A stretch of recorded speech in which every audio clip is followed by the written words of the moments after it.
Are you all ready for another bedtime tale with Mango? This one is called His Brother's Keeper. And it is by Captain George Fielding Eliot.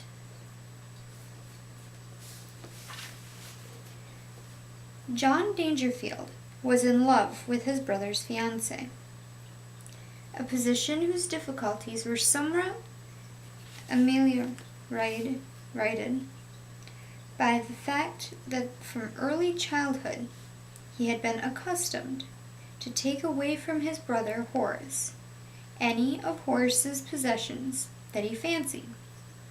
And oddly enough, he had always fancied what Horace cherished most. Now he fancied Leslie Monroe, and that blonde young lady was by no means unconscious of the fact. Nor was she unconscious of the difference between being the wife of a younger son, a mere pensioner, and being the wife to the heir of Cragmore. She stood now by John's side, in a dusty room, on the third story of an old brick warehouse, listening to the chatter of the gray little man in a skull cap. The room was filled with odds and ends of every description, over which the gray little man waxed eloquent. "This armor is really remarkable," the gray man was saying. "But if you aren't interested in that, Mr. Dangerfield, here's something that will strike your fancy. It's the queerest thing I've had here for many a day. I found it in Nuremberg, and I've had it restored to put it in good order." He had paused before an object that looked like an up-ended sarcophagus. It was a little taller than a full-grown man, and entirely of iron. On its front bore a bas-relief of a female figure.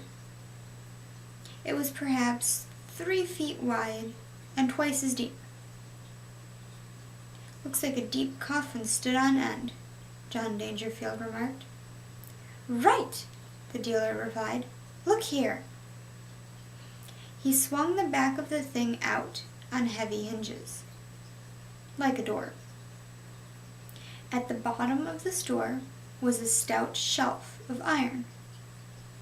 Above this was fitted an assortment of iron bands, hinged and provided with locks. The dealer flashed the ray of a pocket torch toward the dark interior. Protruding back from its fore-wall, Leslie and Dangerfield saw 6 long, tapering iron spikes, glittering and sharp. "This," the gray little man gloated, "is a genuine Iron Maiden. It is 400 years old, built especially to the order of Duke Otho of Franconia. The whole front is movable, moves back into the box at the rate of about a ½ inch every 10 minutes, propelled by steel springs of incredible power. You put your victim against this door, standing on the shelf, and fastening him tight with the iron bands. The man can't move a muscle when they're all locked. Then you swing the door shut, so, putting your victim facing the spikes, a touch on this lever releases the mechanism, and the spikes move toward him. They're over a foot away to start with. Gives him plenty of time to think over his sins. Note the spikes. The 2 bottom ones are the longest, and are supposed to pierce the groin or lower abdomen. Then when they are well embedded, the next 2 pierce the shoulders. Finally, the last 2 pierce the poor devil's eyes, reach his brain at last, and put him out of his misery. I fancy the whole process takes about 6 hours, from the time the machinery commences to move until the victim is dead." "What a horrible, dreadful thing, John!" Leslie Monroe exclaimed. "Please take me away. I can't bear to look at it." "Just as you say, dear," John Dangerfield answered tenderly. "We'll be going now, Nathan.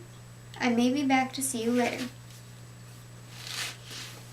"Monday, if you please, Mr. Dangerfield," the little gray man answered.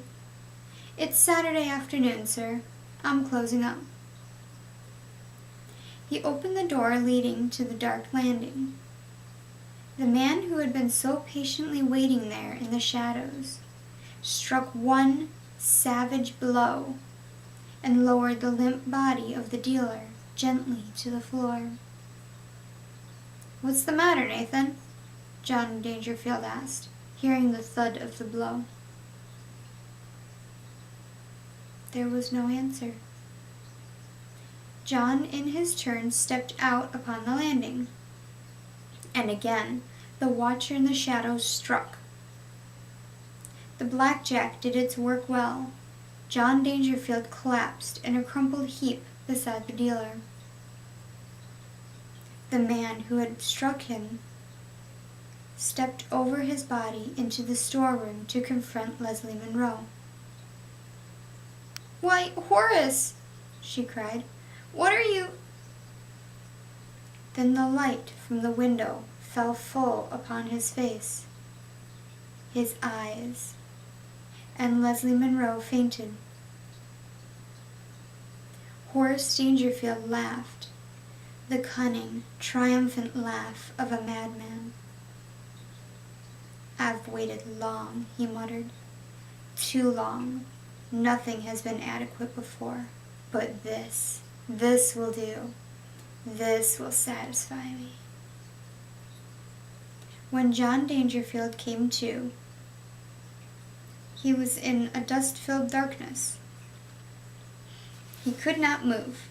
Something was choking him. Something was an iron collar, locked tight about his neck. His forehead was held back by an iron band. His wrists and ankles were in manacles. There was a dreadful clanking sound somewhere in the gloom. Warm against his breast, he felt living flesh. He realized that Leslie Monroe was there, bound tightly to him by straps or ropes. He spoke her name, but she did not answer. The truth leapt upon John Dangerfield like a pouncing tiger. He was locked in the Iron Maiden, with Leslie Monroe bound before him so that the spikes would reach her first. He raised his voice. "Help! Help!" The words reverberated mockingly in that iron tomb. Even more mockingly, a voice from without answered. "Cry again, John. There is no one to hear, save the Iron Maiden. I was listening last night when you told Leslie you wanted to be with her even in death. You have your wish. Goodbye, John." "Horace, for the love of God!" But only the sound of retreating feet and the slamming of a door answered. The machinery clanked again, and the first cruel touch of steel points revived the swooning Leslie. The gloomy room rang with a woman's scream. Have pleasant nightmares, everyone.